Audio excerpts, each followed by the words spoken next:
guys! For today's video ay kami tatawid ulit sa kina mama sa Kiday. At kaya nandoon si ate kami pinapatawid. So let's go!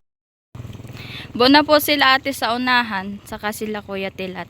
Sila po ay galing sa tabing Agos at magpapalipad daw po sana ng kanilang drone ay hindi po nagkaigi at mahangin po. Kaya po bumalik na lang po sila. Ay sakto naman pong kami po ay katatawid. Ay kami po yun. Kinaon na din ni kuya.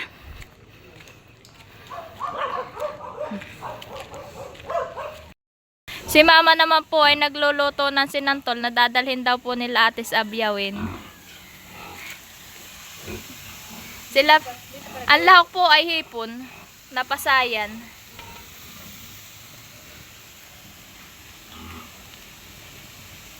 Masarap. Tama na. Bayan po si ate oh. Nagpapakiyot po si ate oh. Kay mama na pong inahon at langis-langis na po. Pinapalamig na laang po at sila ate po dadalhin na po nila sa Abyawin.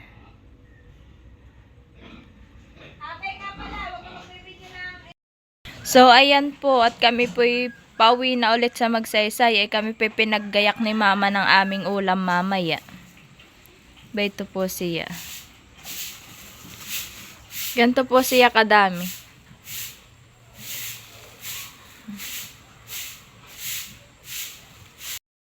Ako din po pinagdadala ni mama ng saging na saba at saka po tordan. At si Bibi o rin po mahilig sa saging. Akin na lang po doon papahinugin. So ayan po, ito na po kami sa tabing Agos. My God. Hindi na po kami ni mama hinatid at wala naman po kaming dalang rambutan. At siya po pati may ginagawa. So ayan po, si Jampol po ay naghahakot po ng mga buhangin.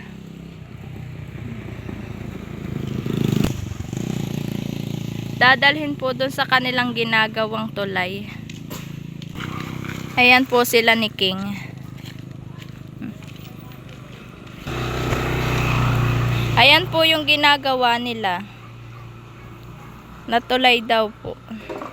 Papunta po doon sa kabilang bahay.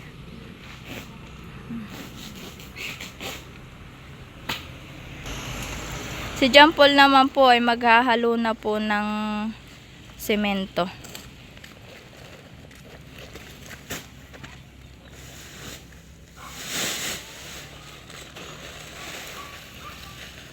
So ayan na po si Jampol, nagbubuhos na po sila.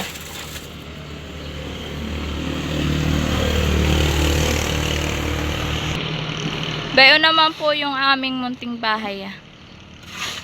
Papakita ko na po sa inyo yung harap at likod ng aming bahay. Ayan po siya sa malapitan.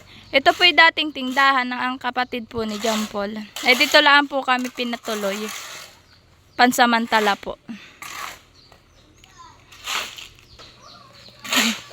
Diningding lang po ni Jampol di yayero at yan po yung kusina namin.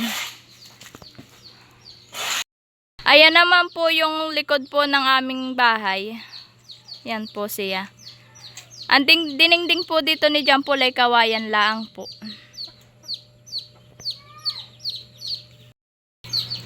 Ito naman po siya pagpasok. Ayan naman po yung aming lutuan. Yan pong nakasalang po ay sinaing. Kaiiga po iyan. Ayan po siya. Ito po yung loob. Ang ginagawa na po ngayon ni Jampol ay nagpapantay na po siya.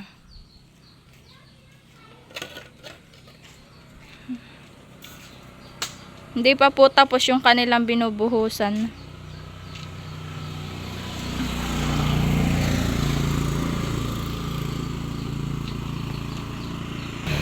Siya naman po ngayon maghahakot po ng buhangin na gagamitin doon.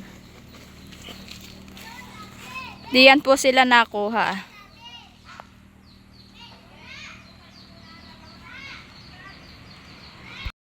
Diyan po ni John Paul nilalagay yung kanyang hinakot.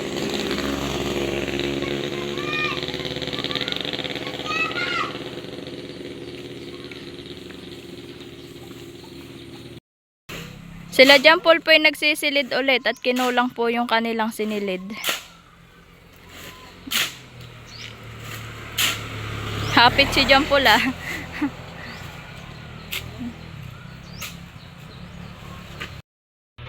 Nahinog na po yung pinadala ni Mamang saging sa akin kahapon. Mga hinog na po siya. Pero po itong tordan ay hindi pa po gaano.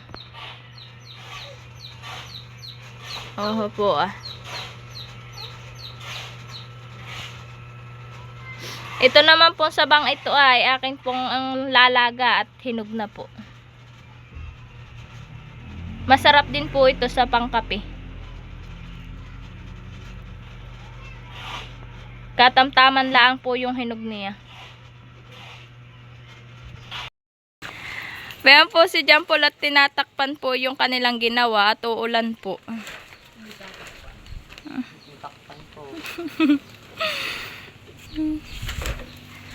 Oho po madilim po ngayon at uulan na. Naambon na po pati. Ngayon naman po ilalaga ko na po yung saging na saba. Para po mamaya pagkakape po ni John Paul ay may merienda din po siya.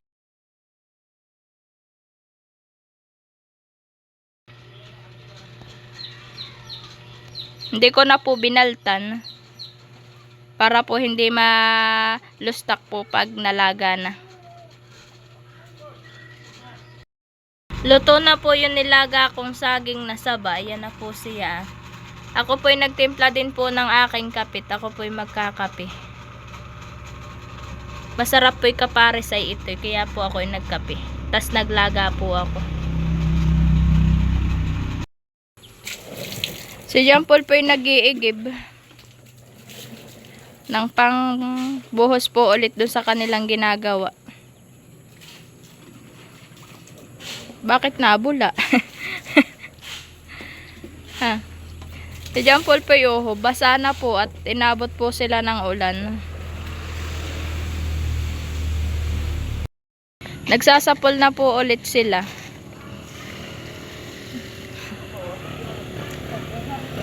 Bakit ko na pinalampas?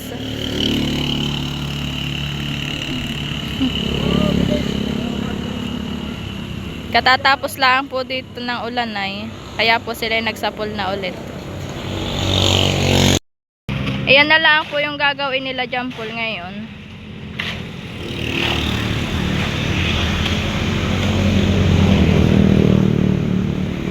Matatapos na po sila. Hagdan naman daw po ang sunod. Papunta doon.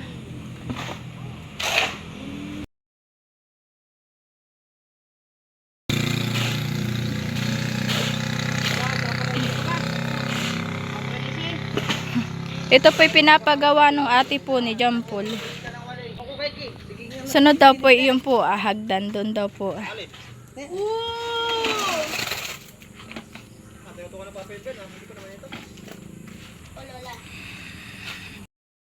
Titingnan ko naman po ngayon yung pampalaisdaan po ng ate nila John Paul.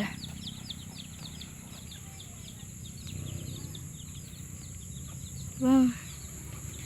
Madami pong isda kaso po'y maliliit pa. Mga tilapia po iyan.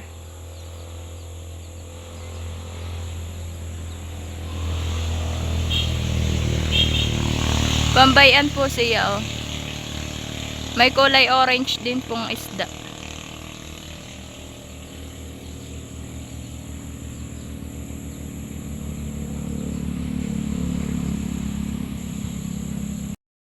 May mga tanim din po ditong kakao. May mga bunga na po.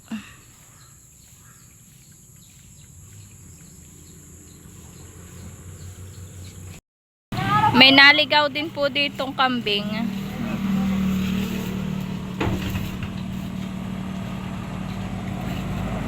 Kambi!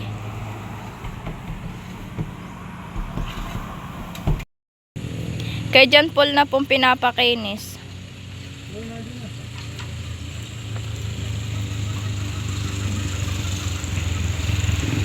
Say hi! John Paul.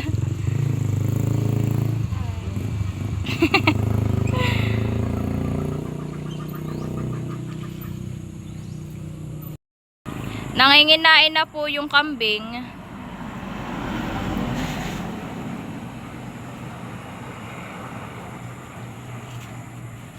Hoy kambe, yes ID mo. Basta inutusan.